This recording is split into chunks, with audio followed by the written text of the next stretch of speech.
বিপিএলের টিকিট নিয়ে গতকালই দর্শকদের বিক্ষোভ দেখা গিয়েছিল।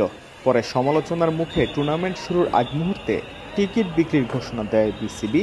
এর মধ্যে সন্ধ্যায়ও বেশ কয়েক জায়গায় টিকিট নিয়ে হট্টগোলের খবর পাওয়া গেছে। আজ সোমবার উদ্বোধনী ম্যাচ মাঠে গড়ানোর আগে বিক্ষুব্ধ দর্শকরা মিরপুরে ভাঙচুর চালিয়েছে। বেলা 11টা নাগাদ মিরপুর শেরেবাংলা স্টেডিয়ামের প্রধান ফটকের সামনে অবস্থান নেয় দর্শকরা। এক পর্যায়ে কিছু দর্শক ব্যানার ফেস্টুন ভাঙা শুরু করেন। মুহূর্তেই পরিস্থিতি ভয়ঙ্কর রূপ নেয়। পরবর্তীতে হোম অব ক্রিকেট খ্যাত শেরেবাংলার প্রধান ফটকেও ভাঙচুর চালায় বিক্ষুব্ধ দর্শকরা। কয়েকটি লোহার গেটও ভেঙে ফেলেন তারা। এক পর্যায়ে আইনশৃঙ্খলা রক্ষাকারী বাহিনীর চেষ্টায় পরিস্থিতি কিছুটা নিয়ন্ত্রণে আসে।